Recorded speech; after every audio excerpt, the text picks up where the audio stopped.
Hello everyone, this is Pranay Kumar Singh from ISPC centre. Friends, आज हम लोग पॉलिटी का पिछले टेस्ट सीरीज को ही कंटिन्यू करेंगे। उस टेस्ट सीरीज के अंतर्गत मुख्य रूप से 1 to 75 नंबर तक के प्रश्न को डिस्कस कर दिया गया था। तो आज हम लोग 76 नंबर प्रश्न को डिस्कस करेंगे। तो आइए आज का डिस्कशन हम लोग प्रारंभ करते हैं। आज का 76 नंबर और पहला प्रश्न है, निम्नलिखित में से कौन सा गलत जोड़ा है। ऑप्शन ए में दिया हुआ है, या कह सकते हैं कि एक तरफ दिया हुआ मौलिक अधिकार और दूसरे तरफ उस मौलिक अधिकार से संबंधित आर्टिकल को दिया हुआ है। तो देखिए, जो ऑप्शन नंबर ए है वह है समानता का अधिकार, जिसका वर्णन 14 से 18 तक में किया गया है, यह बिल्कुल सही। और दूसरा है स्वतंत्रता का अधिकार, आर्टिकल 19 से 22, यह भी सही है। और तीसरा है शोषण के विरुद्ध अधिकार। शोषण के विरुद्ध अधिकार के अंतर्गत आर्टिकल दिया हुआ है 22 और 24, तो यह गलत हो गया, क्योंकि शोषण के विरुद्ध अधिकार का वर्णन मुख्य रूप से आर्टिकल 23 और 24 में किया गया है। तो इस प्रकार से यह जो इस प्रश्न का आंसर हो गया वह होगा ऑप्शन नंबर सी, अर्थात शोषण के विरुद्ध अधिकार। यदि अब हम लोग आर्टिकल नंबर 23 और आर्टिकल नंबर 24 की बात करें तो देखिए, यह जो आर्टिकल नंबर 23 है वह बलात् श्रम की बात करता है। बलात् श्रम का मतलब हो गया कि आप जबरदस्ती किसी भी व्यक्ति से किसी भी प्रकार के कार्य को नहीं करवा सकते हैं। और जो आर्टिकल नंबर 24 है वह यह उपबंध करता है कि 14 वर्ष से कम उम्र के बालकों को किसी भी प्रकार के जोखिम से संबंधित कारखानों में या कार्यों में नहीं लगाया जा सकता है।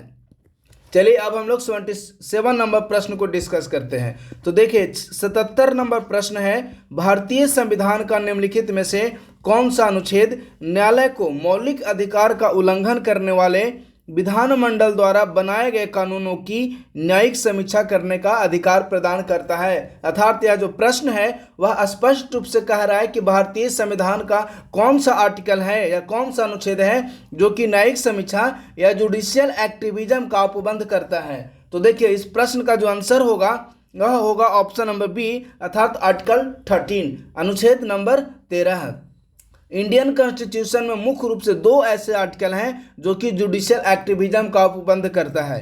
पहला हो गया आर्टिकल नंबर 13 और दूसरा बात करें तो वह हो गया आर्टिकल नंबर 226, अर्थात आर्टिकल नंबर 13 और अनुच्छेद 226। ये 2 ऐसे अनुच्छेद हैं जो कि न्यायिक समीक्षा का अप्रत्यक्ष रूप से उपबंध करते हैं। तो इस प्रश्न का आंसर हो जाएगा ऑप्शन नंबर बी, अर्थात आर्टिकल 13। नेक्स्ट प्रश्न है, नीति निर्देशक सिद्धांतों के संबंध में निम्नलिखित में से कौन सा कथन गलत है। ध्यान दीजिएगा, प्रश्न कह रहा है कि कौन सा कथन गलत है। ऑप्शन नंबर ए है कि यह सकारात्मक है और राज्य को कुछ मुद्दों पर इनकी जरूरत है। यह बिल्कुल सही है, क्योंकि राज्य के नीति निर्देशक तत्व के अंतर्गत मुख्य रूप से उन सिद्धांतों को शामिल किया गया है जिनका कि कानून का निर्माण या विधि निर्माण के समय जरूरत पड़ती है। नेक्स्ट है, यह न्याय संगत नहीं होता है। बिल्कुल सही है, क्योंकि यदि राज्य के नीति निर्देशक तत्वों के अंतर्गत जो शामिल किए गए हैं उनका उल्लंघन होता है तो हम उस स्थिति में न्यायालय में नहीं जा सकते। तो ऑप्शन नंबर बी है वह बिल्कुल सही है। नेक्स्ट है, इसका उद्देश्य देश में सामाजिक और आर्थिक लोकतंत्र की स्थापना करना है। यह भी सही है। और नेक्स्ट है, इसे लागू करने के लिए कानून की आवश्यकता नहीं है, बल्कि यह स्वचालित रूप से लागू होता है। तो जो ऑप्शन नंबर डी है वह गलत है, क्योंकि जो नीति निर्देशक तत्व है वह स्वचालित रूप से लागू नहीं है, बल्कि यदि स्वचालित रूप से लागू की बात करें तो संविधान निर्माण के साथ ही जो मूल अधिकार था वह स्वचालित रूप से लागू हो गया था। तो इस प्रश्न का आंसर हो जाएगा ऑप्शन नंबर डी, अर्थात या इसे लागू करने के लिए कानून की आवश्यकता होती है, क्योंकि यह स्वचालित या ऑटोमेटिक रूप से लागू नहीं होता है। चलिए नेक्स्ट प्रश्न की ओर मूव करते हैं। तो नेक्स्ट प्रश्न है, निम्नलिखित में से किस संविधान संशोधन अधिनियम द्वारा संविधान में अनुच्छेद 43B को शामिल किया गया था। पहला है 42वें संविधान संशोधन, बिल्कुल गलत। 44वां संविधान संशोधन, बिल्कुल गलत। 86वां संविधान संशोधन नहीं, बल्कि 97वां यानी कि 97वां संविधान संशोधन अधिनियम जो कि 2011 ईस्वी में हुआ था, इसके अंतर्गत संविधान में आर्टिकल 43B को शामिल किया गया। और यह जो आर्टिकल 43B है वह सहकारिता का उपबंध करता है। और वर्तमान समय में यदि सहकारी मंत्री की बात करें कि वर्तमान समय में सहकारिता मंत्रालय का प्रभार किनके पास है केंद्रीय स्तर पर, तो अमित शाह के पास। वर्तमान समय में जो अमित शाह है वह केंद्रीय सहकारिता मंत्री भी हैं। तो इस प्रश्न का आंसर होगा ऑप्शन नंबर डी, अर्थात 97वां संविधान संशोधन अधिनियम 2011 के अंतर्गत भारतीय संविधान में अनुच्छेद 43B को शामिल किया गया था और वर्तमान समय में केंद्रीय सहकारिता मंत्री हैं अमित शाह। नेक्स्ट 80 नंबर प्रश्न है, निम्नलिखित में से कौन राज्य के नीति निर्देशक सिद्धांत है। देखिए यहाँ स्टेटमेंट दिया हुआ है और उसके आधार पर हमें इस कूट का चयन करना है। पहला है पोषण स्तर और जीवन स्तर को ऊपर उठाना और सार्वजनिक स्वास्थ्य में सुधार करना राज्य का कर्तव्य है, बिल्कुल सही है। इसका जो वर्णन किया हुआ है वह अनुच्छेद 47 आर्टिकल 47 में इसका उपबंध किया हुआ है। नेक्स्ट है राष्ट्रीय महत्व के स्मारकों, स्थानों और वस्तुओं की सुरक्षा, यह भी सही है। इसका आर्टिकल 44 में इसका उपबंध किया गया है। नेक्स्ट है पर्यावरण की सुरक्षा और संवर्धन, वनों एवं वन जीवन की सुरक्षा, यह भी सही है। इसका उपबंध आर्टिकल 48A में किया गया है। और नेक्स्ट है वैज्ञानिक सोच, मानवतावाद तथा सीखने एवं सुधार की भावना का विकास। देखिए यह जो ऑप्शन नंबर 4 है इसका जो उपबंध किया गया है वह मूल कर्तव्य में इसका उपबंध किया गया है। तो इस प्रकार से जो प्रश्न का आंसर हो जाएगा वह होगा ऑप्शन नंबर सी, अर्थात केवल और केवल 1, 2 एवं 3 सही है, क्योंकि जो चौथा नंबर ऑप्शन है इसका उपबंध मूल कर्तव्य में किया गया है। और यदि मूल कर्तव्य की बात करें तो जो आर्टिकल 51A है इसके अंतर्गत मूल कर्तव्यों को शामिल किया गया है। नेक्स्ट 81 नंबर प्रश्न है, भारतीय संविधान में निहित राज्य के नीति निर्देशक सिद्धांतों के अंतर्गत निम्नलिखित प्रावधानों पर विचार करें। और जो प्रश्न है वो कह रहा है कि उपरोक्त में से कौन से गांधीवादी सिद्धांत हैं, अर्थात यह जो प्रश्न है वो कह रहा है कि राज्य के नीति निर्देशक तत्वों के अंतर्गत उपरोक्त जो दिए हुए हैं उनमें से कौन सा गांधीवादी सिद्धांत है। तो देखिए जो पहला नंबर है कि भारतीय नागरिकों के लिए समान नागरिक सुरक्षा सुनिश्चित करना, यह एक गांधीवादी सिद्धांत नहीं बल्कि यह एक उदारवादी सिद्धांत है।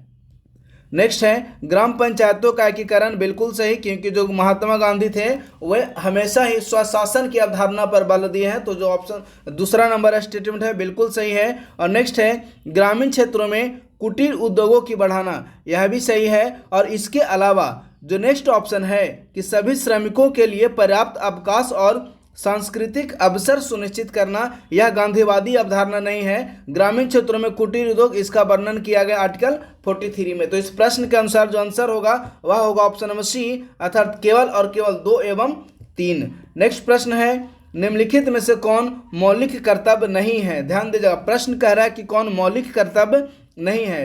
पहला सार्वजनिक संपत्ति की रक्षा करना, बिल्कुल सही। भारत की संप्रभुता, एकता और अखंडता की रक्षा, बिल्कुल सही। नेक्स्ट संविधान का पालन करना और उसके आदर्शों, संस्थानों, राष्ट्रीय ध्वज और राष्ट्रगान का सम्मान करना, यह भी मूल कर्तव्य है। लेकिन जो नेक्स्ट है राज्य पर्यावरण की रक्षा और सुधार करने और देश के वनों और वन जीवन की सुरक्षा करने का प्रयास करना, इसे मूल कर्तव्य के अंतर्गत शामिल नहीं किया गया, बल्कि इंडियन कॉन्स्टिट्यूशन का आर्टिकल 48A अर्थात राज्य के नीति निर्देशक तत्वों के अंतर्गत यह एक DPSP का भाग है। इसके अलावा जो स्टेटमेंट A, B एवं C ये जो तीनों है उसे मूल कर्तव्य के अंतर्गत शामिल किया गया है। तो इस प्रश्न का जो आंसर होगा वह होगा option number D। Next 83 number प्रश्न है कौन सा सही सुमेलित नहीं है। ध्यान दीजिएगा, प्रश्न कह रहा है कि उपरोक्त में से कौन सा सही सुमेलित नहीं है। एक तरफ अनुच्छेद दिया हुआ है और दूसरी तरफ उस अनुच्छेद में किसका उपबंध किया गया है उसका वर्णन किया हुआ है। तो देखिए आर्टिकल 44 नागरिकों के लिए समान नागरिक संहिता, बिल्कुल सही। नेक्स्ट है आर्टिकल 39A समान न्याय और मुफ्त कानूनी सहायता, यह भी सही है। नेक्स्ट आर्टिकल 46 अनुसूचित जाति, जनजाति और अन्य कमजोर वर्गों के शैक्षिक और आर्थिक हितों को बढ़ावा देना, यह भी सही है। और नेक्स्ट है पोषण स्तर और जीवन स्तर को ऊपर उठाना और सार्वजनिक स्वास्थ्य में सुधार करना, इसका वर्णन आर्टिकल 48 नहीं बल्कि इसका वर्णन आर्टिकल 47 में किया हुआ है। तो ऑप्शन नंबर डी इसका सही आंसर हो जाएगा। नेक्स्ट 84 नंबर प्रश्न है निम्नलिखित कथनों पर विचार करें एवं सत्य कथन का चयन करें। पहला कह रहा है कि संविधान में राज्यों का संघ शब्द का प्रयोग इसलिए किया गया है क्योंकि भारतीय राज्यों को पीछे हटने का कोई अधिकार नहीं है। बिल्कुल सही, क्योंकि भारत में जितने भी राज्य हैं वह भारत संघ से अलग नहीं हो सकते। नेक्स्ट है, एस्कधर आयोग ने भाषाई आधार के बजाय, ध्यान देगा प्रश्न कर रहा है कि भाषाई आधार के बजाय प्रशासनिक सुविधा के आधार पर राज्यों के पुनर्गठन को प्राथमिकता दी। बिल्कुल सही है। और नेक्स्ट है, पंडित नेहरू, सरदार पटेल और पट्टाभी सीतारामैया के नेतृत्व में कांग्रेस कमेटी राज्यों के पुनर्गठन के लिए भाषाई आधार का समर्थन नहीं करती थी। यह भी सही है, अर्थात जो ऑप्शन नंबर डी है 1, 2 एवं 3 तीनों ही स्टेटमेंट बिल्कुल सही है। नेक्स्ट 85 नंबर प्रश्न है, उन विदेशी क्षेत्रों का क्या होता है जो अधिग्रहण होने के उपरांत भारत संघ का हिस्सा बन जाते हैं। देखिए ध्यान दीजिए, प्रश्न कह रहा है कि सपोज भारत संघ द्वारा किसी भी विदेशी क्षेत्र का अधिग्रहण कर लिया जाता है तो उनका क्या होता है। ऑप्शन नंबर 1 है, वे या तो भारतीय संघ में शामिल किए जाएंगे, और नेक्स्ट है अनुच्छेद 5 के अंतर्गत नए राज्यों का गठन किया जाएगा। ध्यान दीजिएगा, जो अनुच्छेद 5 है इसमें अनुच्छेद 5 में नागरिकता का उपबंध किया गया है। तो जो दूसरा नंबर स्टेटमेंट है वह बिल्कुल भी गलत होगा, क्योंकि आर्टिकल नंबर 5 से लेकर 11 नंबर तक सिटीजनशिप का उपबंध किया गया है। दूसरा गलत हो गया। तीसरा, अनुच्छेद 3A या 3B के तहत मौजूदा राज्य में विलय हो जाएगा। और नेक्स्ट है केंद्र शासित प्रदेश का गठन। ध्यान दीजिएगा, जो तीसरा नंबर है उसे मौजूदा राज्य में विलय नहीं किया जाएगा, बल्कि एक प्रारंभिक समय में कुछ समय तक उसे केंद्र शासित प्रदेश के अंतर्गत शामिल किया जाएगा। तो इस प्रश्न का आंसर हो जाएगा ऑप्शन नंबर सी, अर्थात पहला नंबर और चौथा नंबर जो स्टेटमेंट है वह बिल्कुल सही है। नेक्स्ट 86 नंबर प्रश्न है, भारतीय संघ के राज्यों को पुनर्गठित किया जा सकता है या उनकी सीमाओं में परिवर्तन किया जा सकता है। देखिए, जब मैंने इसका पहला सीरीज जब मैंने बता रहा था तो उसमें आपको बताया होगा कि किस प्रकार से आर्टिकल 2, 3 एवं 4 में मुख्य रूप से राज्यों का निर्माण का उपबंध किया गया है, और राज्यों का निर्माण या उनकी सीमाओं में परिवर्तन इसका जो संपूर्ण अधिकार है उसे केंद्र सरकार को अधिकार प्रदान किया गया है। तो प्रश्न कह रहा है कि भारतीय संघ के राज्यों को पुनर्गठित किया जा सकता है या उनकी सीमाओं में परिवर्तन किया जा सकता है। पहला नंबर स्टेटमेंट है संबंधित राज्य सरकार की सहमति से। देखिए, जब केंद्र सरकार किसी भी राज्य के नए राज्य का निर्माण करेगी या राज्यों की सीमाओं में परिवर्तन करेगी तो उसमें राज्य सरकार की सहमति से नहीं होगा। राज्य सरकार की सहमति अनिवार्य नहीं है। तो पहला नंबर जो स्टेटमेंट है वह गलत हो गया। दूसरा कह रहा है कानून की समान प्रक्रिया में केंद्रीय संसद द्वारा साधारण बहुमत से। ध्यान दीजिए, जो दूसरा नंबर स्टेटमेंट है वह बिल्कुल सही है, क्योंकि केंद्र सरकार द्वारा नए राज्यों का जो निर्माण किया जाता है वह साधारण बहुमत की प्रक्रिया से ही किया जाता है। तो बी नंबर स्टेटमेंट है, सही हो गया। नेक्स्ट, संसद द्वारा 2/3 बहुमत से, बिल्कुल गलत। और नेक्स्ट है दोनों सदनों का 2/3 बहुमत और संबंधित राज्य विधानमंडल की सहमति, यह भी गलत है। तो इस प्रश्न का आंसर होगा ऑप्शन नंबर बी। नेक्स्ट प्रश्न है 87 नंबर, छोटे राज्यों के निर्माण के विरुद्ध निम्नलिखित में से कौन से तर्क हैं। ध्यान दीजिएगा, जो प्रश्न है वह ऐसे, इसका वर्णन तो संविधान में नहीं किया गया है, लेकिन संविधान से इतर यह प्रश्न पूछा गया है। इसका मतलब हो गया कि एक कॉन्सेप्ट बेस यह प्रश्न है। तो प्रश्न कह रहा है कि छोटे राज्यों के निर्माण में निम्नलिखित में से कौन से तर्क हैं। पहला कह रहा है कि प्रशासनिक खर्चों में वृद्धि, दूसरा है अंतर्राज्यीय संघर्ष में वृद्धि। तो देखिए, यदि पहला नंबर और दूसरा नंबर की बात करें तो बिल्कुल सही है। और नेक्स्ट है अधिक विकास के लिए राज्यों के मध्य प्रतिस्पर्धा। तो यह जो है वह प्रतिस्पर्धा मुख्य रूप से सकारात्मक प्रतिस्पर्धा होगी, नकारात्मक प्रतिस्पर्धा नहीं। लेकिन जो पहला और दूसरा है यह एक नकारात्मक प्रतिस्पर्धा या नकारात्मक संदर्भ इसे कह सकते हैं। नेक्स्ट है अप्रभावी राजकोषीय प्रबंधन। बिल्कुल देखिए, यह जो अप्रभावी राजकोषीय प्रबंधन यह गलत है। तो इस प्रश्न का जो आंसर होगा वह होगा ऑप्शन नंबर ए, अर्थात पहला नंबर एवं दूसरा नंबर जो स्टेटमेंट है वह बिल्कुल सही है। नेक्स्ट 88 नंबर प्रश्न की ओर अब हम लोग मूव करते हैं। देखिए, जो 88 नंबर प्रश्न है कि अनुच्छेद 3 के अंतर्गत संसद को नए राज्य के गठन के संबंध में कौन सी शक्तियां प्रदान की गई है। पहला है यह किसी भी राज्य का क्षेत्रफल बढ़ा सकता है, बिल्कुल सही है। नेक्स्ट, यह किसी भी नए राज्य का क्षेत्रफल को कम नहीं कर सकता। देखिए, यह गलत है, क्योंकि संसद को अधिशक्तियां प्रदान की गई है कि वह किसी भी राज्य की सीमाओं में परिवर्तन कर सकता है या उनके क्षेत्रफल को कम कर सकता है। और नेक्स्ट है, यह किसी भी राज्य का नाम बदल सकता है। तो पहला नंबर है स्टेटमेंट और तीसरा नंबर जो स्टेटमेंट है वह बिल्कुल सही है। तो इस प्रश्न का आंसर हो जाएगा ऑप्शन नंबर सी, अर्थात पहला और तीसरा। नेक्स्ट 89 नंबर प्रश्न है, भारत से लगातार कितने वर्षों तक बाहर रहने पर किसी भी भारतीय नागरिक को नागरिकता समाप्त की जा सकती है? तो इस प्रश्न का आंसर हो जाएगा ऑप्शन नंबर बी, अर्थात यदि कोई व्यक्ति ए है, वह लगातार 7 वर्षों तक यूएसए में रहता है, तो उसकी जो भारत की जो नागरिकता होगी वह नागरिकता समाप्त कर दी जाएगी। तो इस प्रश्न का आंसर हो जाएगा ऑप्शन नंबर बी, अर्थात 7 साल। नेक्स्ट प्रश्न है, भारतीय संविधान के किस अनुच्छेद के अंतर्गत शोषण के विरुद्ध अधिकार प्रदान किए गए हैं? ध्यान दीजिएगा, प्रश्न कह रहा है कि किस अनुच्छेद के अंतर्गत शोषण के विरुद्ध अधिकार प्रदान किए गए हैं। तो इस प्रश्न का आंसर हो जाएगा ऑप्शन नंबर सी, अर्थात 23 एवं 24 के अंतर्गत शोषण के विरुद्ध अधिकार प्रदान किया गया है। और यदि शोषण के विरुद्ध अधिकार की बात करें तो यह एक मूल रूप से मौलिक अधिकार है। इस मौलिक अधिकार का जो वर्णन किया गया है वह इंडियन कॉन्स्टिट्यूशन के पार्ट 3 यानी कि भाग 3 के अंतर्गत आर्टिकल नंबर 12 से 35 तक में मौलिक अधिकार का वर्णन किया गया। तो आप लोग इसे याद रखिए, शोषण के विरुद्ध अधिकार का वर्णन ऑप्शन नंबर सी, अर्थात आर्टिकल नंबर 23 एवं 24 के अंतर्गत किया गया है। नेक्स्ट 91 नंबर प्रश्न है, निम्नलिखित में कौन सा मौलिक अधिकारों के अंतर्गत शामिल नहीं है? ध्यान दीजिएगा, प्रश्न कह रहा है कि कौन सा मौलिक अधिकारों के अंतर्गत शामिल नहीं है। देखिए, यदि मौलिक अधिकार की बात करें तो मूल संविधान में जो मौलिक अधिकार था वह मूल संविधान के अंतर्गत भारतीय नागरिकों को 7 प्रकार के मौलिक अधिकार प्रदान किए गए थे। लेकिन 44वां संविधान संशोधन 1978 ईस्वी के द्वारा संपत्ति के अधिकार को मूल अधिकार की श्रेणी से बाहर कर दिया गया। तो प्रश्न कह रहा है कि कौन सा मूल अधिकार के अंतर्गत शामिल नहीं है? तो इस प्रश्न का आंसर हो जाएगा ऑप्शन नंबर डी, अर्थात संपत्ति का अधिकार। और वर्तमान समय में यह जो संपत्ति का अधिकार है वह एक कानूनी अधिकार है। आप लोग यह भी याद रखिए, संपत्ति का अधिकार वर्तमान समय में मौलिक अधिकार नहीं बल्कि कानूनी अधिकार है, जिसका वर्णन इंडियन कॉन्स्टिट्यूशन के आर्टिकल 300A में किया गया। तो आप लोग इसे भी याद रखिएगा। नेक्स्ट 92 नंबर प्रश्न है, संविधान के किस अनुच्छेद के तहत भाग 3 के प्रयोजनों के लिए राज्य शब्द को परिभाषित किया गया है? तो देखिए, आर्टिकल 12 यानी कि अनुच्छेद 12 में अनुच्छेद 12 के अंतर्गत राज्य शब्द को परिभाषित किया गया है। अब यहाँ प्रश्न उठता है कि आखिर राज्य शब्द में कौन कौन शामिल होंगे? तो देखिए, यदि राज्य शब्द की बात करें तो संसद, राज्य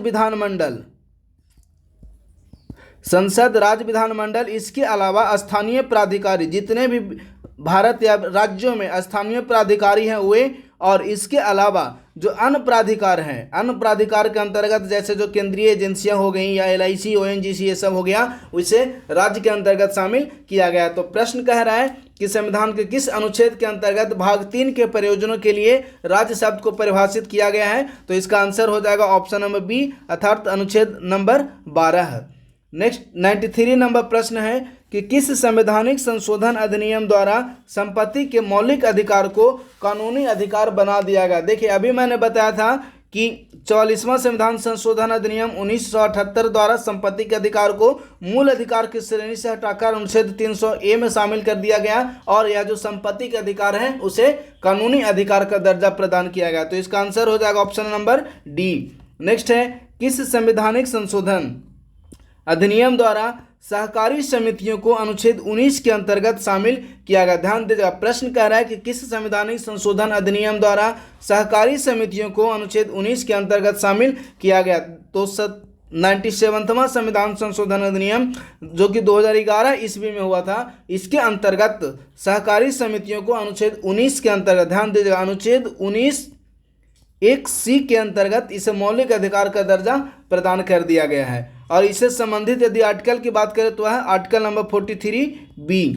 जो कि राज्य के नीति निर्देशक तत्वों में इसका वर्णन किया गया है, और जो सहकारी समितियां हैं उसका वर्णन अनुच्छेद 19(1)(c) के अंतर्गत किया गया है।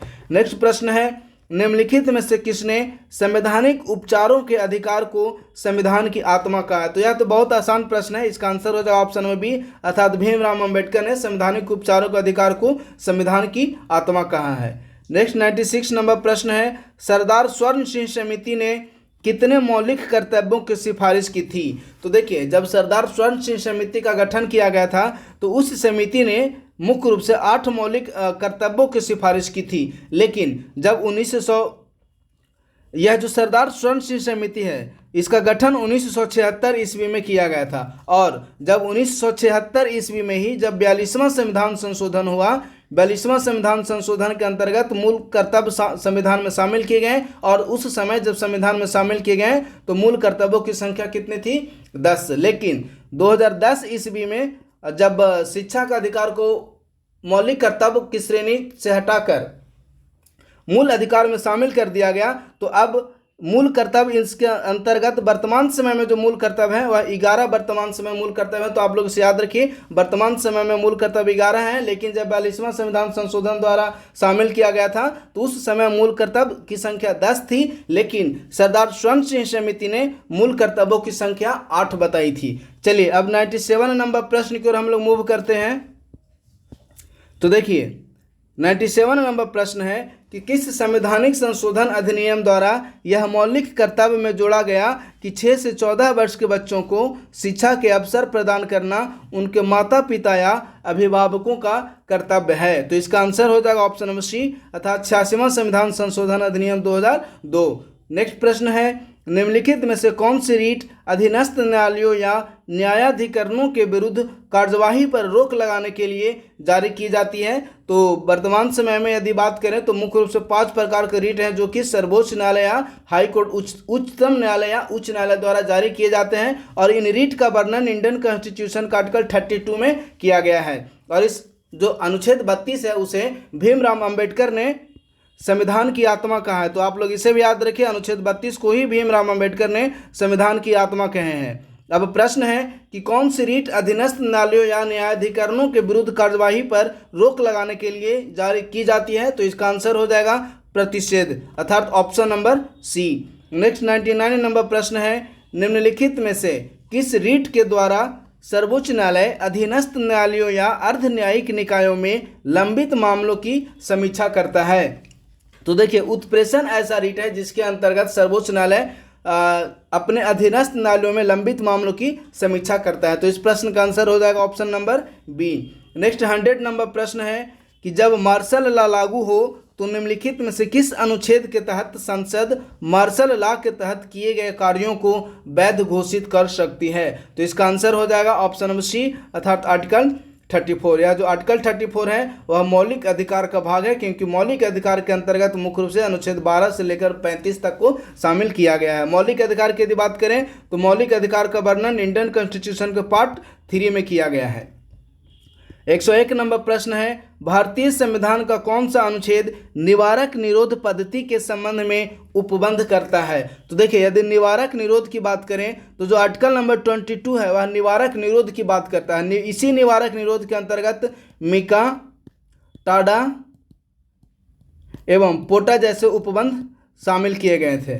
नेक्स्ट 102 नंबर प्रश्न है, संविधान के अनुच्छेद 21A के अनुसार किस वर्ग के बच्चों को निःशुल्क एवं अनिवार्य शिक्षा का मूल अधिकार प्रदान किया गया है? तो इसका आंसर हो जाएगा ऑप्शन सी, अर्थात 6 से लेकर 14 वर्ष तक के बच्चों की जो शिक्षा है उसे मूल अधिकार का दर्जा प्रदान किया गया, और इसका वर्णन इंडियन कॉन्स्टिट्यूशन का आर्टिकल 21A में किया गया। तो आप लोग इसे याद रखिए। नेक्स्ट प्रश्न है, निम्नलिखित में से किस अनुच्छेद के अंतर्गत नागरिक को संस्कृति एवं शिक्षा संबंधी अधिकार प्रदान किए गए हैं? तो इसका आंसर हो जाएगा ऑप्शन नंबर डी, अर्थात आर्टिकल 29 एवं 30 के अंतर्गत शिक्षा एवं संस्कृति का अधिकार को वर्णन किया गया है। और यह जो शिक्षा एवं संस्कृति का अधिकार है वह मुख्य रूप से मौलिक अधिकार का एक भाग है। नेक्स्ट प्रश्न है, धार्मिक मामलों के प्रबंधन का अधिकार राज्य द्वारा निम्नलिखित में से किस आधार पर प्रतिबंधित नहीं किया जा सकता? ध्यान दीजिएगा, प्रश्न कह रहा है कि निम्नलिखित में से किन आधारों पर धार्मिक अधिकारों पर प्रतिबंध नहीं किया जा सकता? तो इसका आंसर हो जाएगा ऑप्शन नंबर डी, अर्थात धर्म समुदायों के आधार पर, क्योंकि जो 1, A, B, C एवं 3 ये 3 ऑप्शन ऐसे हैं जिनके आधार पर प्रतिबंध किया जा सकता है। लेकिन जो चौथा नंबर स्टेटमेंट है उसका आधार पर प्रतिबंध बिल्कुल नहीं लगाया जा सकता। तो इस प्रकार से ऑप्शन नंबर डी सही आंसर है। नेक्स्ट प्रश्न है, निम्नलिखित में से कौन सा अधिकार अनुच्छेद 19(1)(a) के अंतर्गत शामिल नहीं किया गया। देखिए प्रश्न कह रहा है कि अनुच्छेद 19(1)(a) के अंतर्गत कौन सा अधिकार भारतीय संविधान में शामिल नहीं किया गया है। तो ध्यान दीजिएगा, हड़ताल करने एवं बंद करने का जो अधिकार है वह मौलिक अधिकार बिल्कुल नहीं है। तो इस प्रश्न का आंसर हो जाएगा option number B. Next 106 number प्रश्न की ओर अब हम लोग मूव करते हैं। तो 106 नंबर प्रश्न है, भारतीय संविधान के किस अनुच्छेद के अंतर्गत यह प्रावधान किया गया है कि किसी आरोपी व्यक्ति को अपने विरुद्ध साक्ष्य देने के लिए बाध्य नहीं किया जा सकता। तो देखिए जो आर्टिकल 20(3) है अर्थात 20 का तीसरा अनुच्छेद 20 का तीसरा क्लॉज है वह ऐसा उपबंध करता है कि अपने विरुद्ध ही साक्ष्य देने के लिए किसी भी व्यक्ति को बाध्य नहीं किया जा सकता। तो इसका आंसर हो जाएगा option number C. Next 107 number प्रश्न है, प्राकृतिकरण के माध्यम से नागरिकता प्राप्त करने वाला नागरिक ऑप्शन नंबर ए बिना योग्यता के किसी भी देश से संबंधित हो सकता है, बिल्कुल गलत। नेक्स्ट है, किसी अन्य देश की नागरिकता रख सकता है, बिल्कुल गलत, क्योंकि भारत में मुख्य रूप से एकल नागरिकता का उपबंध किया गया है और यह जो एकल नागरिकता का प्रबंध भारत में किया गया है उसे ब्रिटेन के संविधान से लिया गया। तो आप लोग इसे भी याद रखिए, भारत में एकल नागरिकता का उपबंध ब्रिटेन के संविधान से लिया गया है। लेकिन यदि यूएसए की बात करें तो यूएसए अमेरिका में मुख्य रूप से दोहरी नागरिकता का उपबंध है। तो आप लोग इसे भी याद रखिएगा। ऑप्शन नंबर सी है, आवेदन की तारीख से ठीक पहले कम से कम 1 वर्ष तक या तो भारत में रहना चाहिए या भारत सरकार में सेवा करनी चाहिए। यह जो ऑप्शन है बिल्कुल सही है। नेक्स्ट है, इसे केवल विशेष मामलों में ही प्राप्त कर सकता है, बिल्कुल गलत। तो ऑप्शन नंबर सी इस प्रश्न का सही आंसर हो जाएगा। नेक्स्ट 108 नंबर प्रश्न है, भारतीय नागरिकता के अधिग्रहण और समाप्ति के संबंध में विस्तृत प्रावधान नागरिकता अधिनियम में निहित है जिसे पारित किया गया था। अर्थात तो वह नागरिकता अधिनियम को कब पारित किया गया था। तो देखिए यह जो नागरिकता अधिनियम है इसे 1955 ईस्वी में पारित किया गया था। तो इस प्रश्न का आंसर हो जाएगा ऑप्शन नंबर ए। और यदि नागरिकता की बात करें तो जो नागरिकता है इसका वर्णन आर्टिकल नंबर 5 से 11 तक किया गया और अंतिम समय तक यानी कि अभी से लेकर सबसे लास्ट तक 2019 ईस्वी में ही सबसे अंत में मौलिक नागरिकता संबंधी प्रावधान में संशोधन किया गया है। 109 नंबर प्रश्न है, निम्नलिखित में से किस अनुच्छेद में मौलिक अधिकार हैं जो बिना ही किसी प्रतिबंध के पूर्ण अधिकार हैं। अर्थात यह जो प्रश्न कह रहा है कि कौन से अनुच्छेद ऐसे हैं जो कि मौलिक अधिकार हैं और उसके ऊपर किसी भी प्रकार का प्रतिबंध नहीं लगाया गया। तो देखिए आर्टिकल नंबर 14 है, बिल्कुल इसमें प्रतिबंध लगाया गया है। लेकिन जो आर्टिकल नंबर 17 है जो कि अस्पृश्यता का उन्मूलन की बात करता है, अनुच्छेद 17, इसमें किसी भी प्रकार का प्रतिबंध नहीं है। और इसके अतिरिक्त जो अनुच्छेद 24 है इसमें भी किसी भी प्रकार का उपबंध नहीं है। तो इस प्रश्न का आंसर हो जाएगा ऑप्शन नंबर डी अर्थात 2 एवं 5। 110 नंबर प्रश्न की ओर अब हम लोग मूव करते हैं। तो 110 नंबर प्रश्न है, निम्नलिखित में से कौन सा जोड़ा सही सुमेलित है। पहला है मौलिक कर्तव्य संविधान का 43वां संविधान संशोधन, बिल्कुल गलत है क्योंकि मौलिक कर्तव्य को 42वां संविधान संशोधन द्वारा शामिल किया गया था 1976 ईस्वी में। नेक्स्ट है, संसद मौलिक अधिकारों में संशोधन कर सकती है, यह मिनर्वा मिल केस में यह उपबंध किया गया, बिल्कुल गलत है, मिनर्वा मिल केस में उपबंध नहीं किया गया है। नेक्स्ट है, बुनियादी सुविधाओं का सिद्धांत केशवानंद भारती मामला। देखिए यह जो बुनियादी सुविधाओं का सिद्धांत है इसे केशवानंद भारती मामला के अंतर्गत शामिल नहीं किया गया है, तो यह भी गलत है। नेक्स्ट है, मानव तस्करी का निषेध संविधान का अनुच्छेद 23, यह सही है। तो इस प्रश्न का आंसर हो जाएगा ऑप्शन नंबर, एक मिनट रुकिए, प्रश्न कह रहा है कि कौन सा जोड़ा सही सुमेलित है। देखिए प्रश्न है कौन सा जोड़ा सही सुमेलित है। तो जो पहला है मौलिक कर्तव्य संविधान का 43वां, यह गलत है, इसे 42वां के अंतर्गत 1976 ईस्वी में शामिल किया गया था। नेक्स्ट है, संसद मौलिक अधिकारों में संशोधन कर सकती है, मिनर्वा मिल केस, यह भी गलत है, यानी कि पहला नंबर और दूसरा नंबर जो स्टेटमेंट है वह गलत हो गया। तीसरा है केशवानंद भारती मामला बुनियादी सुविधाओं यानी कि इसे बेसिक स्ट्रक्चर कह सकते हैं, तो बिल्कुल है क्योंकि बेसिक स्ट्रक्चर का जो सिद्धांत था वह 1973 ईस्वी में केशवानंद भारती केस में ही आया था, तो तीसरा नंबर स्टेटमेंट सही हो गया। चौथा है मानव तस्करी का निषेध आर्टिकल 23, यह भी सही है, तो इस प्रश्न का आंसर हो जाएगा ऑप्शन नंबर बी अर्थात 3 और 4। नेक्स्ट 111 नंबर प्रश्न है, निम्नलिखित में से कौन सा विषय सर्वोच्च न्यायालय और उच्च न्यायालय के समान क्षेत्राधिकार के अंतर्गत आता है। तो देखिए समान क्षेत्राधिकार के अंतर्गत यदि बात करें तो जो ऑप्शन नंबर सी है, मौलिक अधिकारों का संरक्षण, क्योंकि सपोज यदि किसी भी व्यक्ति का मौलिक अधिकार का उल्लंघन होता है तो यह व्यक्ति डायरेक्ट उच्च न्यायालय या उच्चतम न्यायालय में अपील दायर कर सकता है। तो इस प्रश्न का आंसर हो जाएगा option number C. Next 112 number प्रश्न है, भारत की संप्रभुता, एकता और अखंडता को बनाए रखने और इसकी रक्षा करने के लिए में प्रावधान किया गया था। तो यह जो भारत की संप्रभुता, एकता और अखंडता को बनाए रखने एवं उनकी रक्षा करना का उपबंध संविधान के किस भाग में किया गया है? तो इसका आंसर हो जाएगा ऑप्शन नंबर डी, अर्थात मौलिक कर्तव्य में यह उपबंध किया गया है। मौलिक कर्तव्य की बात करें तो इसका वर्णन इंडियन कॉन्स्टिट्यूशन का आर्टिकल 51A के अंतर्गत किया गया है। नेक्स्ट 113 नंबर प्रश्न की ओर अब हम लोग चलते हैं। तो 113 नंबर प्रश्न है, भारत के संविधान में अंतर्राष्ट्रीय शांति और सुरक्षा को बढ़ावा देना किस भाग के अंतर्गत शामिल है? तो देखिए आर्टिकल जो 51 है यानी कि अनुच्छेद 51 के अंतर्गत अंतर्राष्ट्रीय शांति और सुरक्षा की बात की गई है। तो जो आर्टिकल 51 है यह डीपीएसपी का भाग है और डीपीएसपी का वर्णन इंडियन कॉन्स्टिट्यूशन के पार्ट 4 के अंतर्गत किया गया है। तो प्रश्न के अनुसार आंसर हो जाएगा ऑप्शन नंबर बी, अर्थात राज्य के नीति निर्देशक सिद्धांत। नेक्स्ट 114 नंबर प्रश्न है, भारत सरकार अधिनियम 1935 में निहित इंस्ट्रूमेंट ऑफ इंस्ट्रूमेंट को वर्ष 1950 में भारत के संविधान के अंतर्गत किस रूप में शामिल किया गया? तो इसका आंसर ऑब्वियसली हो जाएगा ऑप्शन नंबर बी, अर्थात राज्य के नीति निर्देशक सिद्धांतों के अंतर्गत।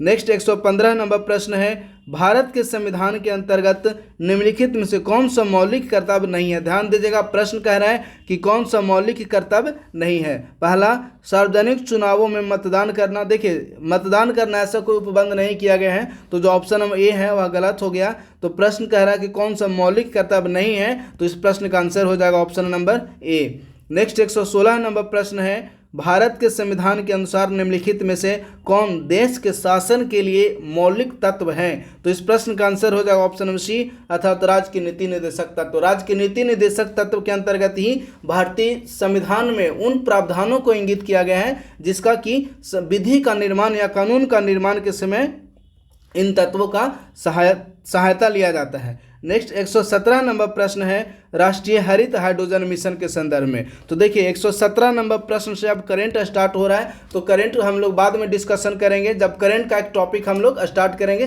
तब। तो इस प्रकार से आज का जो सेशन तो समाप्त हुआ। बहुत बहुत धन्यवाद।